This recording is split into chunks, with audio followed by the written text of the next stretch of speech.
de jornada.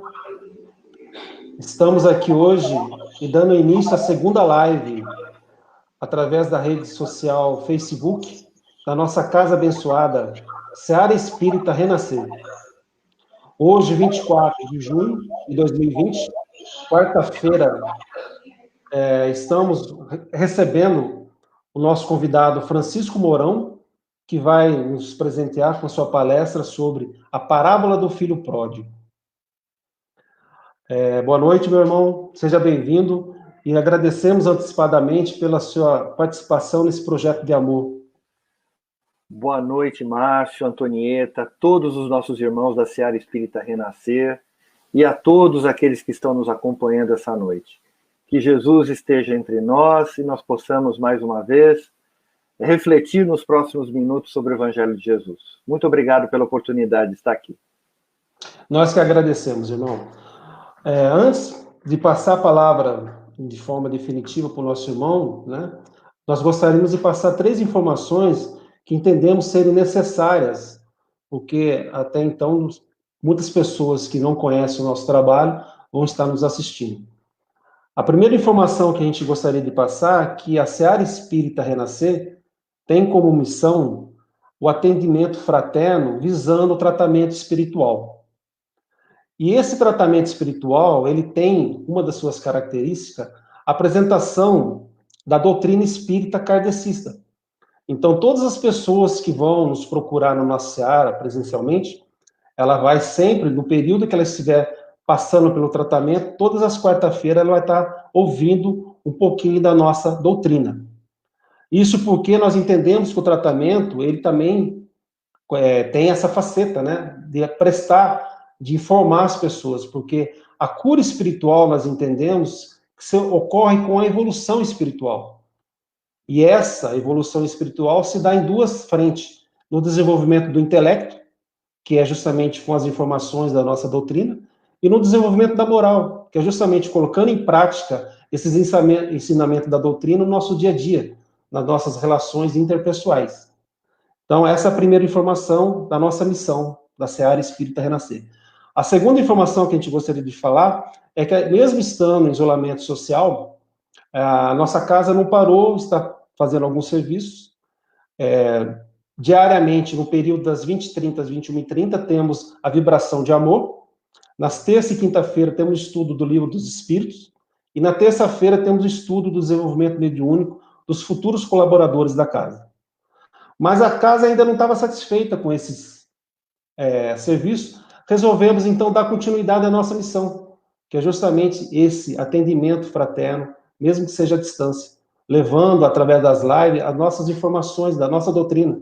Porque aquelas pessoas que estão necessitadas vão começar já a fazer o tratamento à distância, já tendo conhecimento da doutrina, quando elas tiverem, quando a nossa casa, que a gente não tem ainda a previsão de retornar aos nossos trabalhos presenciais, mas quando nós retornarmos, as pessoas já vão estar mais preparadas para fazer o seu tratamento. Então, essa é a ideia. A nossa casa tem um lema que a lei do amor é o nosso farol, o nosso guia. Ele que nos ilumina na nossa jornada para levar a caridade, concretizar a caridade e fazer a gente compreender melhor as nossas dificuldades e enfrentá-las no dia a dia. A terceira informação que eu gostaria de passar é que está disponível na nossa rede social do Facebook a primeira live, que foi a palestra do Sr. Luiz Guimarães, que teve como tema a pandemia e os reflexos nos centros espíritas. Nosso irmão foi muito feliz, ele trouxe uma mensagem de otimismo, né? E também trouxe uma reflexão, falando da coletividade. Nós fazemos parte da coletividade. E isso é importante, porque a gente sempre falou e sempre fala que somos uno. Nós fazemos parte de uma família universal. Então, todos nós somos responsáveis, um pelo outro. Então, vale a pena essa recomendação e assistir essa palestra do Sr. Luiz, que foi a primeira da quarta-feira passada, 17 de junho, que está disponível no nosso Facebook. Bom, feitas essas 3 informações, eu gostaria agora que todos fizessem comigo uma oração, uma prece para darmos início a esse trabalho dessa noite. Peço que todos se acomodem, ficamos tranquilos, vamos elevar nosso pensamento a Deus, nosso Pai de infinita bondade, agradecer pela oportunidade de darmos continuidade ao nosso trabalho, mesmo que seja à distância, desse trabalho de tratamento espiritual para todas as pessoas necessitadas. Rogamos, o Pai, proteção e amparo, que a sua energia de amor possa alcançar todos os lares dessa noite, protegendo a todos, trazendo muita paz e saúde. Que assim seja. Bom, meus irmãos, ótima noite de estudo. Passo a palavra agora para o nosso irmão Francisco Mourão, com a palestra A Parábola do Filho Pródigo. Fiquem com Deus, até a próxima quarta-feira.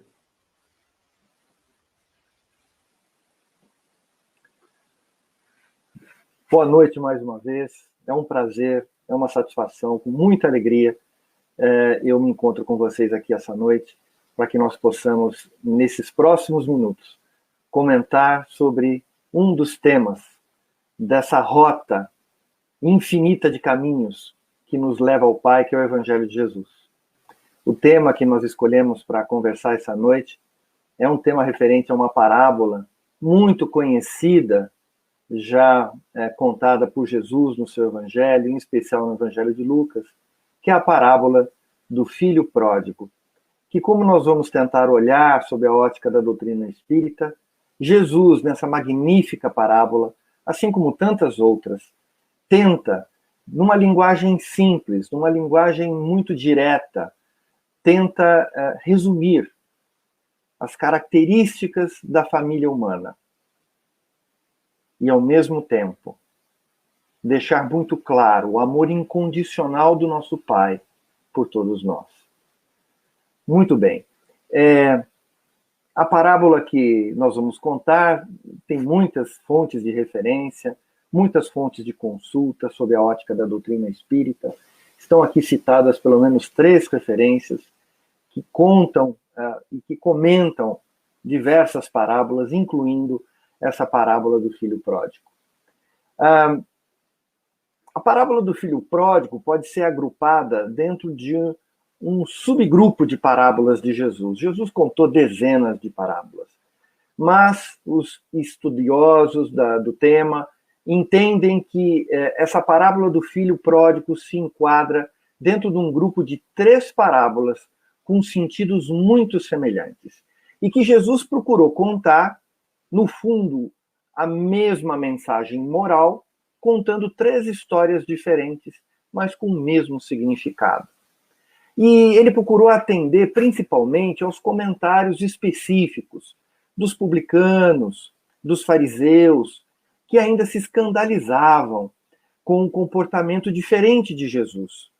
Enquanto naquela época a sociedade já segregava, Jesus vem e reúne, Jesus vem e acolhe, Jesus vem e inclui, e vai ao encontro justamente daqueles mais necessitados, e que são distintos, pelo menos na sua capacidade intelectual, nos seus aspectos culturais, em relação aos fariseus e aos publicanos. Então, Jesus deixa muito claro, nessas 3 parábolas, que o Pai ama a todos, e que foi, sim, um recado específico a esses comentários dos fariseus e dos publicanos. Quais são essas parábolas? São as parábolas que estão aí bem descritas no Evangelho de Lucas, no capítulo 15, a parábola da ovelha perdida, a parábola da dracma perdida e a parábola do filho pródigo. Todas elas em sequência, todas elas, de alguma maneira, com um sentido de acréscimo, de crescimento de responsabilidade, mas que, no fundo, carregam o mesmo sentido. O sentido de que o Pai ama a tudo, pois foi o Criador de tudo, incluindo o princípio material e o princípio espiritual. Nós não vamos tratar aqui da parábola da ovelha perdida, que é maravilhosa, nem da dracma perdida, mas nos concentrarmos à parábola do filho pródigo, que talvez das 3 seja a mais desenvolvida, aquela em que Jesus nos dá uma mensagem com mais maturidade, porque deixa claro no seu exemplo essa relação do pai com o filho, que no fundo é a relação que nós temos com o nosso Criador. Vamos então, de uma maneira breve, relembrar o texto dessa parábola. Talvez seja um pouco cansativo eu colocar pelo menos meia dúzia de slides aqui, em que eu estou aqui transcrevendo os trechos do Evangelho de Lucas, capítulo 15, versículos 11 a 32, em que Jesus descreve esse trecho dessa parábola. Vamos a ela, então. Um homem tinha 2 filhos. Palavras de Jesus contando a história, né? Contando a parábola. Disse o mais moço ao seu pai: meu pai, me dá parte dos meus bens que me cabem. E o pai atendeu. A tradição daquela época é de que o filho mais velho deveria receber uma maior parte dos bens da herança e o filho mais novo uma parte menor. E ele sabia do direito dele. Pois bem, o pai, justo e bom, concedeu a parte daquilo que cabia àquele filho mais jovem. Poucos dias depois, o filho mais moço ajuntou tudo que era seu, recebeu a partilha do pai e partiu para um país distante. E lá gastou todos os seus bens que havia herdado do seu pai, de maneira muito irresponsável, de maneira muito dissoluta, de maneira muito ingênua. Logo, sem dúvida, sobreveio a necessidade. Depois de ter consumido tudo, veio naquele país distante, fome, e Jesus continuando a contar a história. Aquele filho mais novo passou necessidades. Então, foi encostar-te a um dos cidadãos daquele país. E este o mandou para seus campos a guardar porcos. Ali desejava fartar-se do que os porcos comiam, mas ninguém os dava. Jesus, de alguma maneira, simbolicamente, dá muitas comparações ligadas à cultura judaica, em função da alta ligação e apego que os judeus tinham a Israel, a Palestina, naquele momento, e que, logicamente, sair para um lugar distante já representava uma situação fora do normal. E criar porcos, e de acordo, logicamente, com os preceitos judaicos, isso também seria uma atividade realmente não muito reconhecida, muito pouco reconhecida pelaquela sociedade judaica. Então Jesus comparava naquela historieta, né, a situação de humilhação que aquele filho mais novo estava passando a sofrer. Bom, caindo, porém, em si, prestem atenção no texto, caindo em si, o filho, então, caiu em si, se arrependeu, tomou consciência. Ele disse a si mesmo: quantos trabalhadores de meu pai têm pão com fartura e eu aqui morrendo de fome? Vou me levantar e vou até meu pai, vou dizer a ele que eu errei, e que eu errei contra o céu e contra ele, que já não sou digno de ser tratado como filho, mas que ele me receba como um dos seus funcionários. Ele foi humilde o suficiente para reconhecer o erro, para reconhecer o desequilíbrio e, acima de tudo, tentar reparar aquele desequilíbrio que ele havia cometido. Pois foi o que ele fez. Ele se levantou e foi a seu pai. Estando o pai ainda longe, né, de vista, o pai o viu e, logicamente, ficou muito emocionado. Jesus continua contando a história e que, logicamente, o pai foi ao encontro do filho, o abraçou e o filho logo em seguida disse: não, pai, eu pequei contra ti, contra o céu, não sou digno de ser chamado seu filho. O pai, muito feliz de ter o filho de volta, diz assim: não, trazei depressa a melhor roupa, vamos cuidar de você, vamos pôr um anel nos seus dedos, vamos festejar, vamos comemorar, porque você estava morto e reviveu. Você tinha se perdido e foi achado. O pai se jubilou com aquele filho diferente que havia retornado à casa dele. Pois a história não para por aí. A parábola do filho pródigo não para apenas no filho pródigo, no filho gastador, naquele filho que esbanjou, naquele filho que se desregrou. Jesus continua a apontar para aquela família e se refere agora ao filho mais velho. que estava permanecendo diante do pai, que obedecia às ordens do pai. E que, para surpresa de todos, em vez de também estar feliz com a volta do irmão, se enciumou. Ficou muito enciumado. Ficou muito aborrecido. Então Jesus diz assim: e seu filho mais velho estava no campo, e quando veio e chegou perto da casa, ouviu a música e as danças. E chamando um dos servos, perguntou-lhe o que era aquilo. E um desses servos, respondeu: ah, chegou o teu irmão, e teu pai mandou matar o novilho cevado, aquele novilho gordo, porque o recuperou com saúde. Então, aquele filho mais velho se indignou. E não queria entrar, não queria participar da festa. E seu pai procurava conciliá-lo. Mas ele respondeu: mas há tantos anos eu estou aqui do teu lado, sem transgredir a lei, e nunca me deste um cabrito para me comemorar com os meus amigos. E agora aquele teu filho que gastou todos os teus bens, volta e tu manda fazer essa festa? O pai, mais uma vez, de maneira amorosa, diz: filho, tu sempre estás comigo, e tudo que é meu é teu. Entretanto, cumpria regozijarmos e alegrarmos, porque este teu irmão estava morto e reviveu, estava perdido e se achou. Mostrando aquele irmão mais velho, ciumento, egoísta, de que o pai ama igualmente a todos, e que se ele, filho mais velho, estava do lado dele, cumprindo a lei, iria ser amado da mesma maneira. Não tinha nenhum direito a mais por conta disso. Não estava mais fazendo do que sua obrigação de reconhecer e de amar a seu pai, de honrar o seu pai.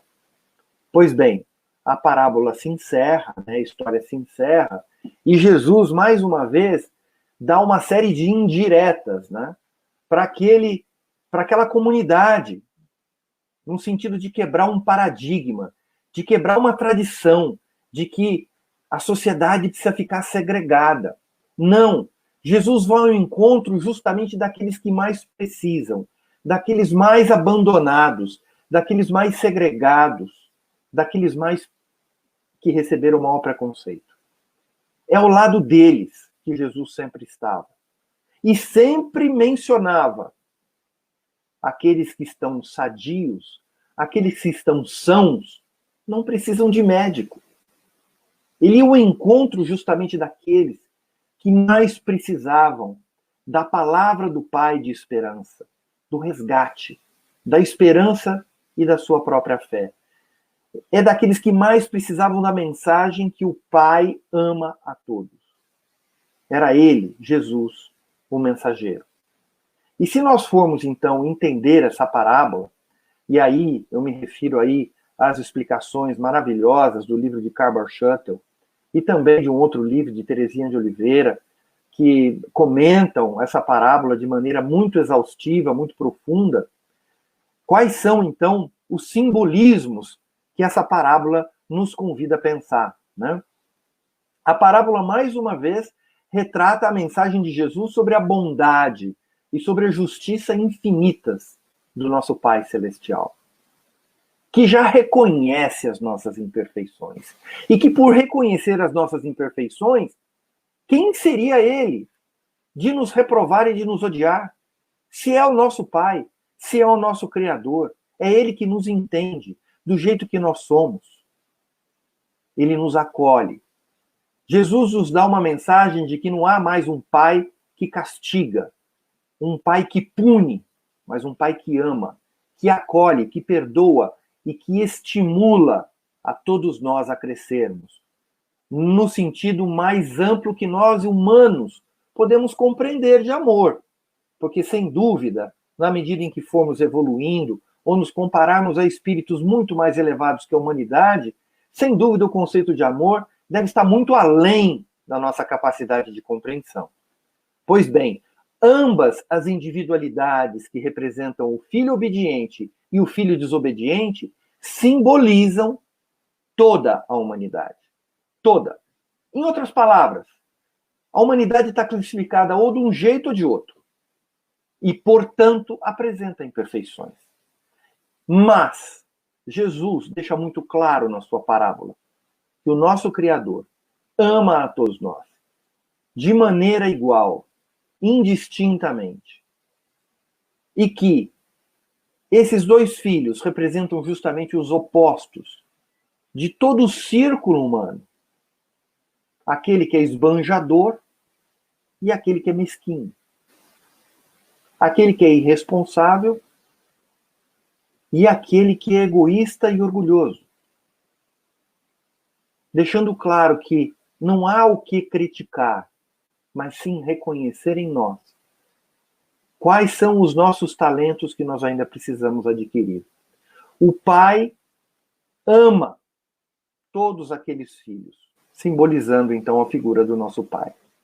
Pois bem, a parábola da ovelha perdida e a parábola do filho pródigo são parábolas idênticas, que carregam a mesma mensagem, provavelmente para níveis diferentes de consciência, dependendo do grau de consciência do espírito humano, onde cada um de nós se encontra.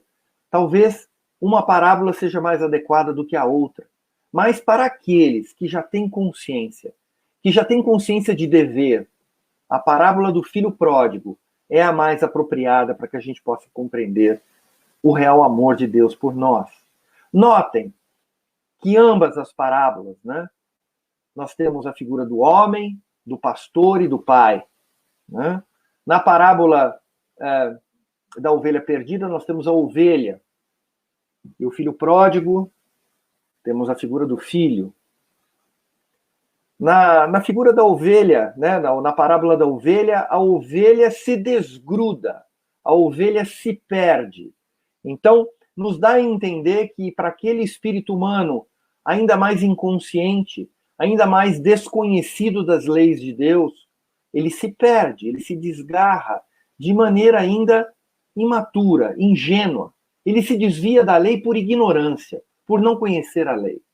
É nesse sentido que a parábola da ovelha nos faz pensar nessa comparação com a humanidade. A ovelha não tem noção do perigo. Ela vai pastando, ela ultrapassa uma cerca, ela vai para um abismo, de maneira inconsciente. Mas, já na parábola do filho pródigo, não, já há um nível maior de consciência. O filho decide, o filho realmente resolve ir embora. Ele conhece a lei, ele sabe das regras, mas ele não as obedece. Claro, o pai ainda respeita, porque o pai nos dotou de livre-arbítrio, de liberdade para termos as nossas escolhas, mas de obrigatoriedade para assumir as nossas responsabilidades e as consequências das nossas escolhas. Na parábola da ovelha perdida, o pastor vai ao encontro. Na parábola do filho pródigo, o filho resolve voltar, o filho se levanta, o filho toma atitude, o filho se arrepende, deixando claro, então, que há realmente uma diferença de consciência, né, em relação a esses dois tipos de histórias. Finalmente, nas duas parábolas, há uma clara evidência do amor incondicional de Deus e da inexistência de sofrimento eterno. Não existe isso. Pode parecer eterno para nós espíritos que somos ainda muito imperfeitos, que somos espíritos ainda muito incapacitados, né? Mas, de alguma maneira, nós já reconhecemos que não há sofrimento eterno. O Pai não nos condena a um sofrimento eterno. Como poderia ele, sendo infinitamente justo e bom, reconhecendo que somos imperfeitos, reconhecendo que temos possibilidade de errar, nos condenar por algo que a gente não tem capacidade de fazer ainda. Então não tem como a gente aceitar, dentro de um raciocínio, de uma lógica, dentro da doutrina espírita, sob a ótica do Evangelho de Jesus, que Deus vai nos punir eternamente. Não é possível. Finalmente, precisamos aí lembrar, dentro dessas considerações finais, que todos nós ainda nos encontramos, em maior ou menor nível, desalinhados com a lei divina. Isso é incontestável. Claro que, de vez em quando, dependendo aí da bondade divina, do nosso merecimento e da nossa capacidade de compreender, o nosso Pai nos envia irmãos mais experientes que nós, irmãos, sem dúvida, com mais capacidade espiritual do que nós. Sendo que, até o momento, até hoje, sem dúvida, Jesus foi o maior deles. Mas há outros espíritos que também vêm sob o comando do Mestre Jesus, a nos auxiliar, nos dando bons exemplos de como devemos trilhar o nosso caminho. Mas o caminho é nosso. As inexperiências, o desvio da lei, cabe somente a nós mesmos. Mas a boa notícia é que para tudo isso tem um tempo adequado e que o Pai nos aguarda pelo nosso crescimento. Em função do nosso nível de consciência, de entendimento, cabe a nós, pelo nosso livre-arbítrio, avaliarmos o quanto agimos como um filho pródigo ou como um filho egoísta. Sem dúvida, na medida em que vamos estudando a fundo o Evangelho e reconhecendo a gratidão que devemos ter pelo Pai, por todas as nossas condições, pelos amigos, pela nossa família, que nos apoia, que nos incentiva, que nos encoraja, e também, na medida em que vamos sendo conscientes a agradecer pelas dificuldades, pelos desafios, pelas inimizades, pelas pessoas de maior difícil convivência, que são as tarefas com as quais devemos resolver. Nós vamos tendo maior gratidão ao Pai. Mas na medida em que somos ingratos, que desperdiçamos a oportunidade de trabalharmos em prol do nosso próprio melhoramento, estamos agindo como filhos pródigos, gastadores de oportunidades, perdendo oportunidades de realizar uma tarefa que o Pai tão bondosamente colocou ao nosso lado, ou colocou à nossa frente, para que a gente possa realizar. Mas o Pai é tão amoroso que na medida em que a gente escolhe não resolver uma tarefa numa determinada oportunidade, sabe o que o Pai faz? Ele oferece de novo, e de novo, e de novo, até que nós possamos encontrar coragem, fé, esperança em nós, para que a gente possa entender que somos capazes de superar as dificuldades. E quando agimos mesquinhamente, hein? Quando já nós nos achamos, né? Nos achamos aí detentores de maiores direitos, detentores de maior experiência, detentores de maior filosofia, né? Detentores daquilo que acreditamos ter mais equilíbrio, e condenamos. Condenamos aquele que ainda está em mais desequilíbrio que nós. Não digo em desequilíbrio, em mais desequilíbrio que nós, porque nós também temos o nosso desequilíbrio. Se a gente for comparar com outros, provavelmente, a gente tem que agradecer, porque a gente já não se desequilibra tanto. E isso seria objeto de orgulho? Não. Caso tenhamos esse orgulho, essa mesquinhez, estamos agindo como aquele outro filho. Aquele outro filho que teve talvez até mais oportunidades. Aquele outro filho que talvez tenha recebido a mão de alguém quando estava em mais desequilíbrio e agora se julga mais equilibrado.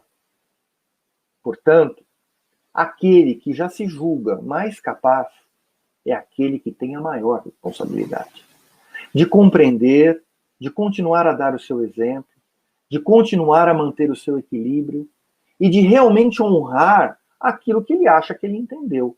Se ele acha que ele entendeu o Evangelho, se ele acha que de fato ele vive o Evangelho, sem dúvida, ele não pode agir como filho mesquinho, como outro filho.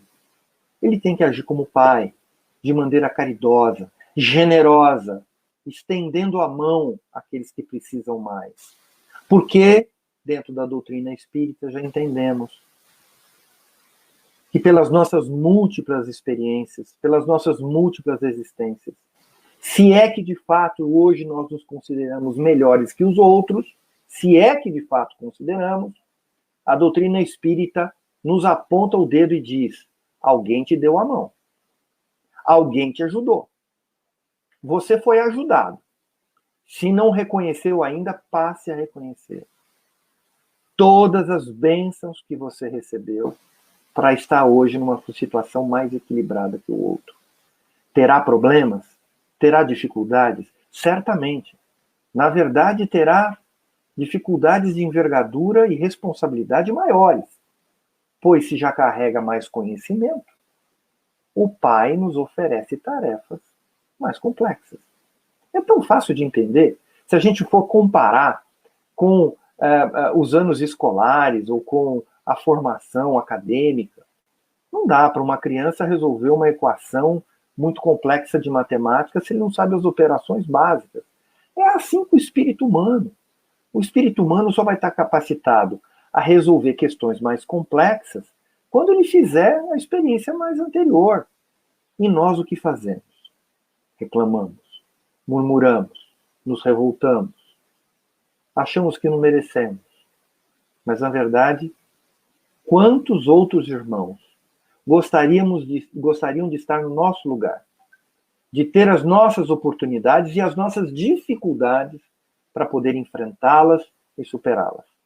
É dessa maneira que o Evangelho de Jesus é visto à luz da doutrina espírita, de maneira amorosa, de maneira otimista, de maneira a compreender que o Pai está no comando, que Jesus está no leme, e que todos nós, indistintamente, somos amados pelo Pai. E que todos nós temos direito a uma herança, que é a nossa felicidade. Que não somos condenados eternamente ao sofrimento. Que iremos, sim, caminhar cada vez mais, nos desenvolvermos mais, adquirirmos mais compreensão e, dentro dessas experiências, adquirirmos talentos imperecíveis. O talento da bondade, da caridade, da tolerância, que resumem em tudo o que Jesus falou numa palavra só: amor. É isso. Vamos ver se tem mais algum slide. Em outras palavras, né? Que filhos somos nós? É isso que nós precisamos pensar. Finalmente, eu encerro a minha fala com um pequeno trecho de Karl Shuttle, que talvez deixe muito claro ou resuma o real sentido dessa parábola. Abrindo aspas, palavras de Karl Shuttle. Tudo se retempera, tudo se corrige, tudo se transforma. Do pequeno para o grande, do mal para o bom, das trevas para a luz, do erro para a verdade. Tudo limpa, tudo alveja, tudo reluz no atrito do fogo sagrado do progresso. Tudo se aperfeiçoa, tudo evolui, todas as almas caminham para Deus. Fechando aspas, palavras de Karl Shuttle, e com essas palavras eu encerro a minha reflexão sobre essa magnífica, belíssima parábola de Jesus, na expectativa de que, de alguma maneira, esses minutos possam ter sido úteis a alguns de vocês. Eu agradeço imensamente a oportunidade de continuar refletindo sobre essa abençoada doutrina. Agradeço a todos os irmãos da Seara Espírita Renascer por essa maravilhosa iniciativa e rogo a Jesus que continue a abençoar a todos nós, hoje e sempre. Boa noite e muito obrigado.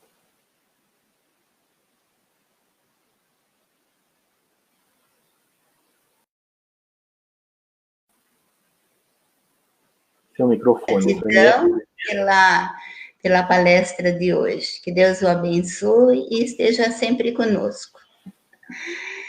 Então, todos nós que fazemos parte da família Seara Espírita Renascer, agradecemos a Deus nosso Pai e a Jesus, nosso Mestre, pela oportunidade de estarmos juntos nesse momento.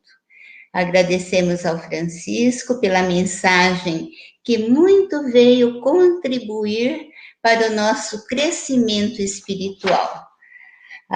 Agradecemos a equipe técnica que nos ajudou para que essa live fosse realizada. Agradecemos a todos que estiveram conosco nesse evento. E encerrando essa palestra de hoje, vamos fazer uma oração que Jesus nos ensinou. Pai nosso que estais nos céus, santificado seja o vosso nome, venha a nós o vosso reino, seja feita a vossa vontade, assim na terra como nos céus. O pão nosso de cada dia nos dai hoje, perdoai as nossas dívidas, assim como nós perdoamos os nossos devedores. E não nos deixeis cair em tentação, mas livrai-nos de todo mal. Que assim seja, graças a Deus. Boa noite a todos.